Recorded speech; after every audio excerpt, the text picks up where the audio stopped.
Hi folks, Alison here. In today's tutorial I'm going to show you how to finger loop braid a stunning copper wire cuff bracelet made with salvaged 14 gauge copper wire. This video is a follow-up of my previous video on finger loop braiding, where I said I would make a video showing how to finger loop braid with thicker wire. If you have not watched that video, I'll put a link in the comments below.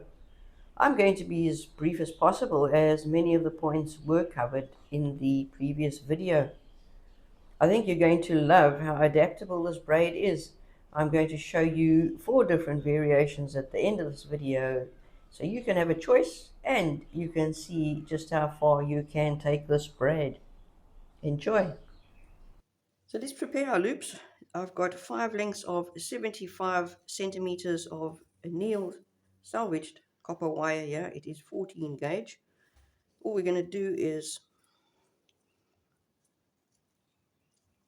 nip them up and make sure that they equal every single time. You want, when you're pulling on your wires, you want them nice and equal.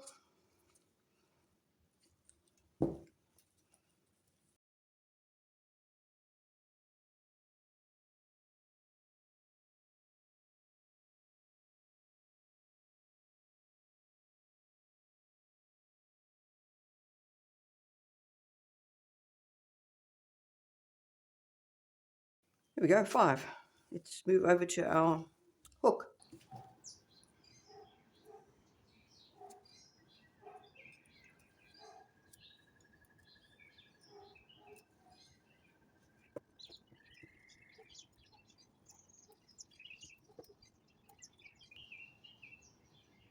Okay, we're just going to secure them.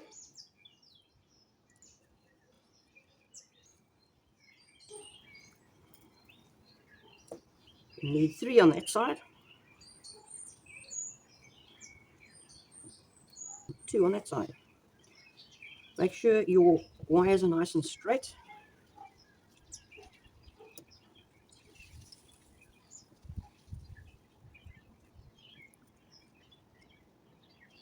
Okay, so always pointers out, middle finger, ring finger. Okay, pointer, middle finger. Take your ring finger and your thumb on this hand, form a tunnel so your hand is at that angle. Slip your thumb and ring finger through there and take the bottom wire, not the top wire. Take the bottom wire and nip that through that tunnel.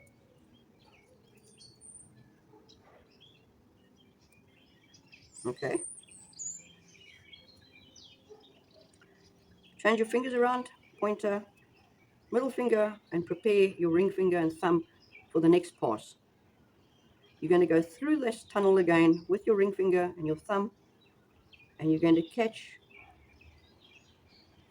that bottom wire again, not the top wire. Let me release those and show you nicely. So if I'm coming through here with my thumb and ring finger, there's the top wire, there's the bottom wire.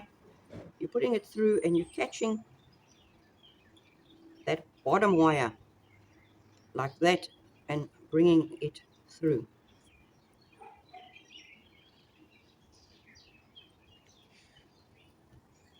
Tug and bring it up.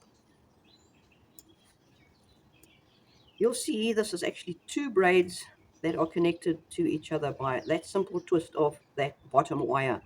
If you take the top wire,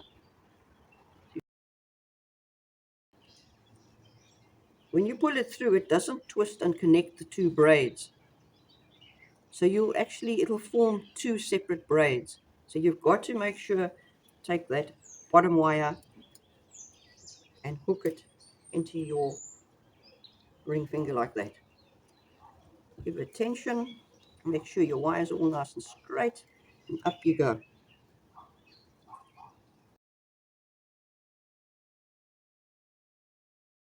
Come through your ring finger and your thumb. Thicker wire, you might have to guide it in slightly. You don't want too many bends and too much handling of the wire. The more handling of the wire, the more work hardened, or the quicker your, should I say, your wire is going to work harden. And through that tunnel again, guide that loop through to there. Reposition your hand for the pull. Give them a jig and up. And through we go again.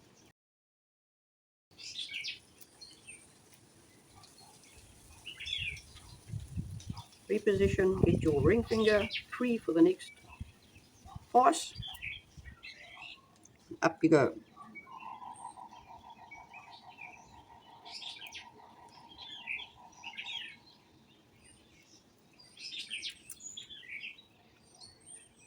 And you'll see if there is a wire that is pulling skew. Just by pulling the certain wire with your fingers, you can pull it up straight. Especially if this is with the thicker, the 14 gauge wire, if you've got a one stitch out, it's going to be very noticeable.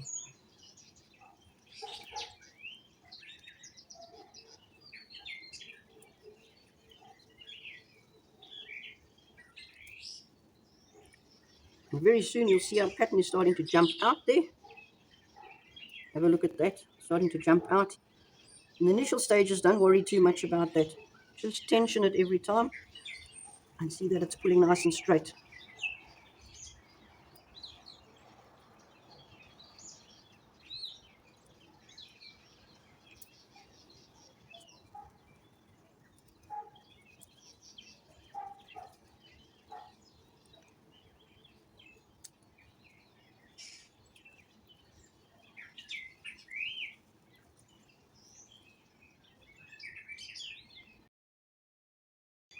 What I'm going to do, put a couple of little wires here, and I'm just going to hold it. I'm not going to make this too tight, but I just want to hold it from jumping out too much every time. I'm going to swing it around there a couple of times so that restricts it from jumping out too much.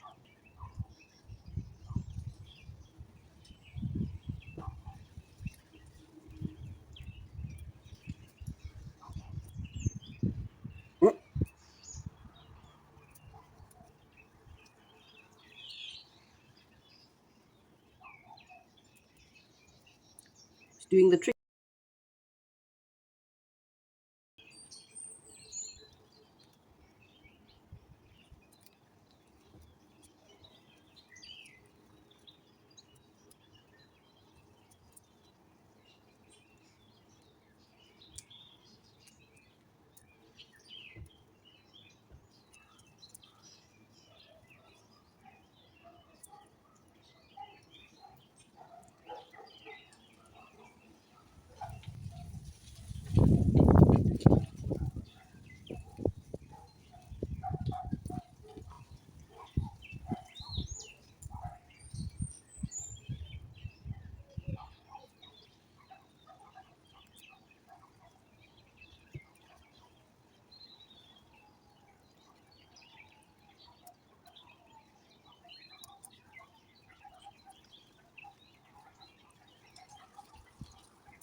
If you want to leave your work, spread your fingers like that, spread your wires. Make sure that each one is upright. When you come back to your work, pointer, middle finger, ring finger, pointer, middle finger, and off you go again.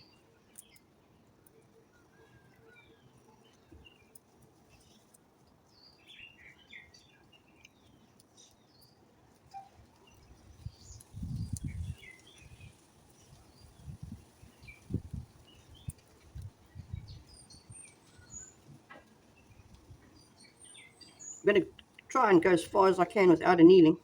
I want that pattern to be even. As soon as you anneal, you alter that pattern because the copper becomes nice and soft.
We're just going to anneal this quickly.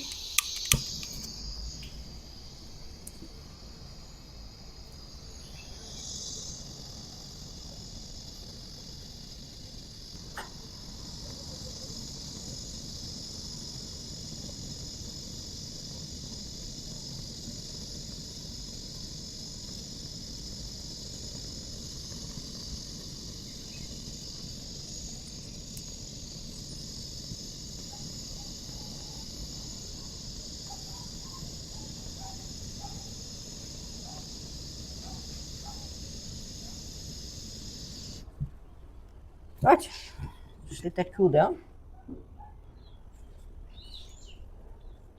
Okay, if you're going for a polished look and not the more rustic look where we're going to keep a little bit of fire scale in the lower sort of areas, this is the time to quench your workpiece in a pickle. Salt and vinegar is good. We're going to leave it like this. All I'm going to do now is buff it just to bring my pattern out a little bit so it makes it a little bit clearer when I'm hammering. And that should do. All I'm going to do is put the face of the bracelet, in other words the top of the pattern, down on my anvil, and I'm going to hammer the bottom.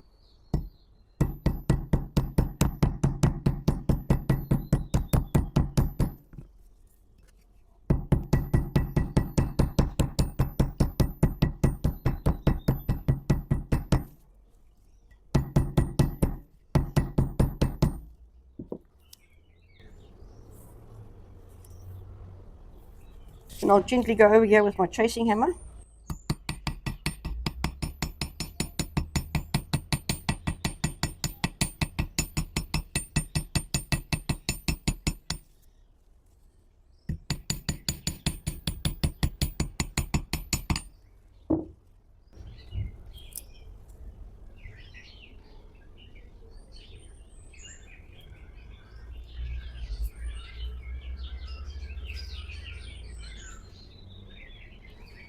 And all I'm going to do now is sand it down with wet. I'm going to start with 220 and move on to 600, and then I'll use the micro polishing pad.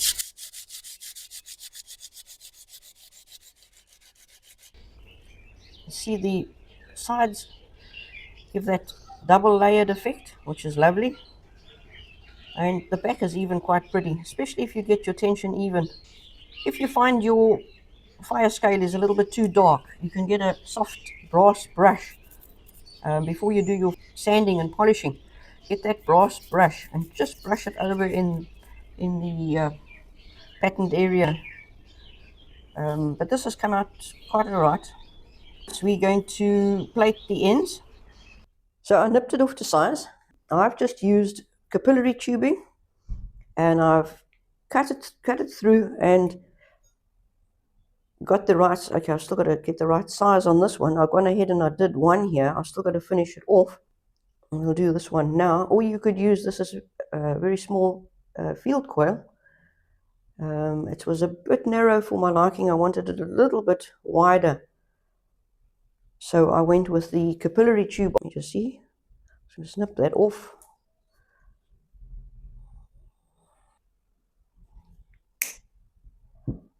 Just file off the sharp ends. And finish it off with sandpaper now.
What I'm going to do finally is put a little bit of this, as if you can't, if you haven't got full caps or you're not soldering, just put a little bit of super glue, but be very, very careful not to let that super glue go further than this point into your braid.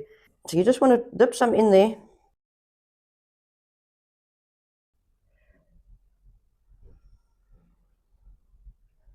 Not too much so it runs down into your braid.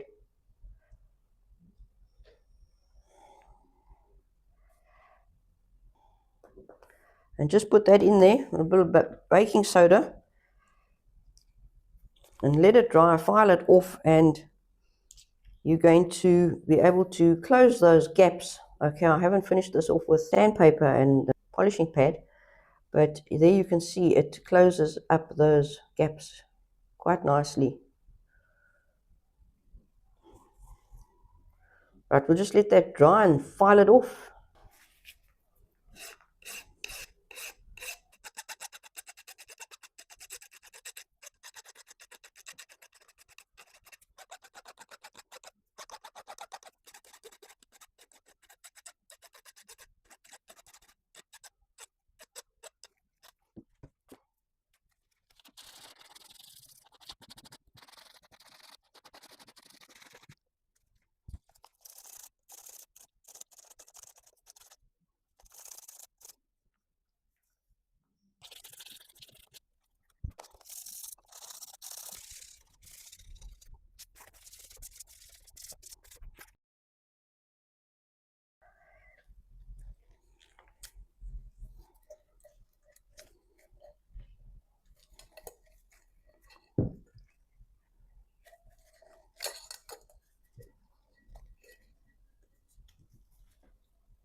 Okay, let's get on to the variations quickly. This is the one we just did. This is the one that I in the previous video. You will see the tension is much more relaxed. It's still rustic. I left the fire scale on there. Minimum fire scale, by the way. You just got to be careful with your flame. Don't let too much fire scale build up when you are using this technique. This one also left a little bit of fire scale, and it's lovely. You can see the different layers, bottom layer and the top layer. Same with this one. Gives a lovely effect. Okay, this is a very big bracelet because it's for a very big guy. You'll notice that with a slightly flexible bracelet like this, I make this gap quite small because it's easy. Once you put it in your soft spot there on the wrist, all you do is you lift and push it over. Ooh, it's very big. So then I went on. I think this is absolutely lovely, and I hope the camera is going to pick up the effect. So what I did is flattened it to about there, that stage, and then I came in with the small ball peen and I tapped in a fine pattern just on the top 4 wires. So your side wires are untouched and the contrast is lovely. They're smooth and shiny, and just the 4 wires on top have been techniqued. I techniqued the ends as well a little bit. I used a finer plate because it's quite a fine bracelet.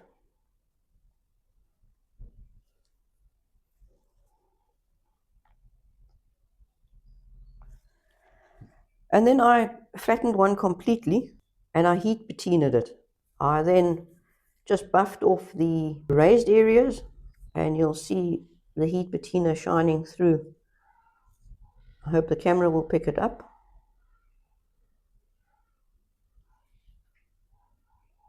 A very pretty effect. Well, there we go. 4 examples of just what you can do with this lovely finger loop braid. Lots of choices. Anyway, until the next video, thanks for joining me.